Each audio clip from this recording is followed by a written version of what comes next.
Hello guys, कैसे हैं आप सभी लोग। आशा करते हैं एकदम अच्छे होंगे, स्वस्थ होंगे, मस्त होंगे। 26 दिसंबर 2024 को डीवी का पहला दिन समाप्त हो गया। तो कल कई लोगों से बात हुई, कई बच्चों से ऐसे बात हुई जिनका कल डीवी था। तो एक बात, बहुत सारी डॉक्यूमेंट में बहुत सारी ऐसी चीज़ें थी जो आपको जानना बहुत ही ज़रूरी है। तो सारा डॉक्यूमेंट कैसे हुआ, क्या प्रोसेस रहा, पूरी संपूर्ण जानकारी के लिए इस वीडियो में लास्ट तक बने रहें। तो चलिए स्टार्ट करते हैं अपना पूरा ड्रामा। हाँ, तो जैसे ही आप लोग जाएंगे गेट पे, तो गेट पे आपका एडमिट कार्ड देखा जाएगा और आपको एंट्री करा ली जाएगी सिर्फ एडमिट कार्ड देख के। जो टीवी पीएसटी वाला जो एडमिट कार्ड है उसको देख के एंट्री करा ली जाएगी। अंदर जाओगे तो पहले हम लोग बात करते हैं पीएसटी की, टीवी के बाद बात करते हैं। अच्छा, पीएसटी में क्या है, वेट आपका कम नहीं होना चाहिए। अगर ज़्यादा है तो कोई बात नहीं, वो पास कर देंगे। लेकिन अगर कम है, पास तब भी कर रहे हैं लेकिन आपको कई बार आपको अलग बैठाल देंगे, बोलेंगे बैठे रहो। लास्ट में आपको रीमेडिकल देंगे या दोबारा बुलाएंगे 2-4-5 दिन बाद। रीमेडिकल तो नहीं बोल सकते हैं, 2-4-5 दिन बाद फिर से बुलाएंगे, तब आपका फिर से चेक होगा। लेकिन बाद में उनको फिट कर देते हैं। और अगर वेट आपका ज़्यादा है तो कोई बात नहीं है, बस बोल देते हैं कि वेट को अपने कंट्रोल कर लीजिएगा और बस फिट करके आगे निकाल देते हैं। वहीं पे हम लोग हाइट मेज़रमेंट की बात करें तो हाइट में अभी तक नोटिस में आया था कि सब जगह आपका जो इलेक्ट्रॉनिक डिवाइस वाली जो मशीन है वो मेज़रमेंट करेगी आपकी हाइट का, लेकिन ऐसा नहीं है। कई जगह ऐसा है कि सिर्फ वो मैनुअल वाली जो होती थी, वो एक पटरा लगा होता था, ऊपर से ऐसे रॉड आके गिरती थी और आपके जो हाइट है वहाँ से मेज़र की जाती थी। तो कई जगह अभी भी वही है और कई जगह दोनों है और कई जगह सिर्फ मैनुअल वाली है। तो कल एक आध जगह छोड़ के बाकी कहीं भी ऐसा नहीं हुआ है कि जहाँ पर आपको इलेक्ट्रॉनिक वाली मिले। अगर इलेक्ट्रॉनिक वाली है तो वहाँ भी उन्होंने डिजिटल मैनुअल वाले से पहले किया है। डीवीपी आपकी पीएसटी में यही सब चीज़ें हैं। पीएसटी में कोई ऐसा खास है नहीं कि आपको बाहर किया जाए। लेकिन जब हम लोग डीवी की वहीं बात करते हैं, डीवी में क्या है सबसे पहला जो दिक्कत है कि सबको आधार कार्ड को लेके बहुत ज़्यादा समस्या थी, बहुत ज़्यादा प्रॉब्लम थी आधार कार्ड को लेके क्या करना है। तो आधार कार्ड में क्या है कि अगर आपका आधार कार्ड अपडेट नहीं है, अनलॉक नहीं है, साफ साफ लिखा है पॉइंट में अनलॉक भी कर लीजिए।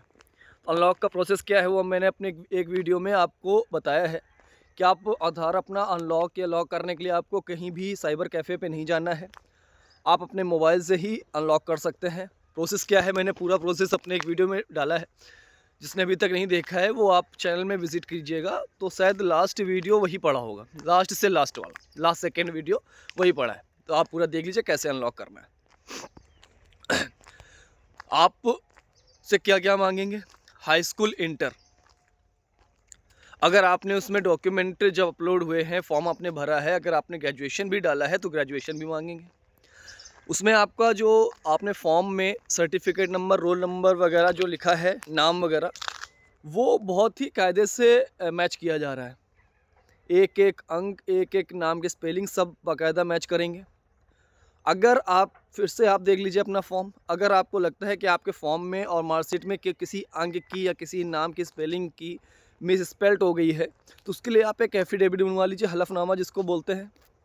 आप आराम से चले जाइए कहीं भी कचहरी में और 100 रुपये में, 100 रुपये के आसपास में आपका एक हलफनामा बन जाएगा। और हलफनामा में सब कुछ डिफ़ाइन कर दीजिए कि सर उसमें मेरा ये हो गया है, लेकिन जो मेरा रियल है वो ये है। आप हलफनामा जो बनाता है उसको आप बता दीजिएगा, प्रॉब्लम वो अपने आप पूरा लिख देगा। उसके बाद आधार कार्ड को लेकर कोई ज़्यादा परेशानी नहीं है। आधार कार्ड में ऐसा कुछ नहीं है कि अगर जिसका पेपर देते समय अगर एंट्री हो गई है आधार से, उसी आधार से, तो फिर इस आधार में कोई दिक्कत नहीं है, यहाँ भी उसी से आराम से हो जाएगा। अगर पेपर में कुछ उन्होंने बोला था आधार को लेके तो आपको बोल सकते हैं, नहीं तो ऐसा कुछ नहीं है आधार में कि आधार में आपको आधार के लिए वापस करेंगे। आधार के साथ एक आईडी एक्स्ट्रा और रख लीजिएगा, फ़ोटो जरूर रख लीजिएगा, 4 फ़ोटो। वैसे लगनी 2 हैं लेकिन 4 फ़ोटो रख लीजिएगा। इसके बाद आपका जो निवास है निवास और जात, वो आप वही लेके जाइएगा जो आपने फॉर्म भरते समय डाला था। अब सपोज़ किसी के पास वो वाला आय निवास है नहीं, वो खो गया, कुछ हो गया, तो उसके लिए फिर से कोई दिक्कत, घबराने वाली बात नहीं है। आप नया निवास और जात बनवा लीजिए उसके लिए भी एक एफिडेविट यानी हलफनामा बनवा लीजिएगा, और आप आराम से हलफनामा उसके लिए भी लगा लीजिएगा, वो भी चल जाएगा। वहीं पे हम बात करते हैं EWS कैटेगरी वाले लोगों के लिए। EWS के लिए उन्होंने एक फॉर्मेट जारी किया था कि आपको उस फॉर्मेट में पूरा भरना है और नीचे सेल्फ अटेस्ट करके वहाँ पे जमा करना है। ठीक है, अब सेल्फ अटेस्ट में एक दिक्कत और आ रही है। क्या? EWS में एक ऑप्शन आ रहा है कि आपके परिवार की जो पूरी इनकम है वो कितनी। अब जिन लोगों ने पहले वाला EWS लगाया है उस समय आय मान लो उनकी 46,000 लिखी थी, 48,000 लिखी थी। अब उन्होंने जो रिसेंटली बनाई है उसमें मान लो लिखा है 56,000। तो वो क्या करें? अगर पुरानी वाली आय उनके पास है तब तो कोई दिक्कत है ही नहीं, आप वही 46 लग के और आय रख लीजिएगा अगर उन्होंने मांगा तो, वैसे मांगते नहीं। और सपोज़ अगर वो वाली नहीं है, तो अगर नई आपने बनवाई है उसमें 56,000 की आय बनी है, तो आप उस प्रारूप जो है उसमें 2 प्रारूप में लिखिएगा, एक में 48,000, एक में 56,000। अगर 48,000 जमा हो गया, उन्होंने आय नहीं मांगी तो जमा ही हो जाएगा। मान लो आय मांग दी तो 56,000 जमा कीजिएगा, उसके साथ एक एफिडेविट भी लगवा लीजिएगा कि जब मैंने फॉर्म भरा तब मेरे परिवार की आय इतनी थी, लेकिन वर्तमान में मेरी परिवार की वार्षिक आय इतनी है, जो कि मैंने इस प्रारूप में EWS प्रारूप में दर्शाया है। बस आपको इतनी चीज़ें उसमें लिखनी है। बाकी DVPST में ऐसा कुछ नहीं है कि कोई बाहर किया जा रहा है, कोई बाहर नहीं किया जा रहा है।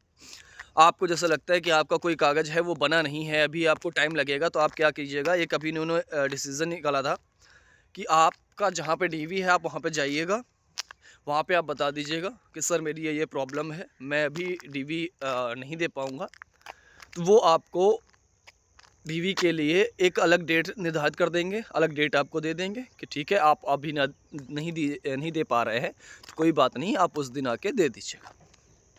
तो बस यही सब था DVPST में, किसी को घबराने की आवश्यकता नहीं, DVPST आराम से हो जाएगी। लेकिन लड़के घबरा बहुत रहे हैं, सबसे ज़्यादा दिक्कत आ रही है बच्चों के लिए, चेस्ट, लड़कों के लिए स्पेशली, जो चेस्ट को फुलाने के लिए आ रहा है।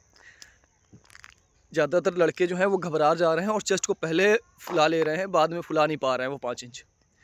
तो आप घर पे आराम से 1-2 बार फीते से नाप लीजिएगा, सबको पता है ना कहाँ से नापा जाता है।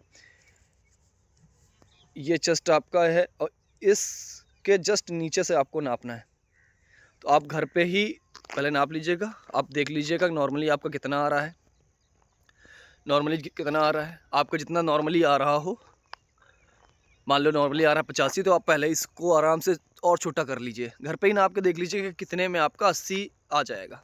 बस आप उतना वहाँ पे कर लीजिएगा, 80 आ गया, उसके बाद नॉर्मल आप फुला लीजिएगा। ये बिल्कुल ना करिएगा पहले आपने फुला लिया, ठीक है।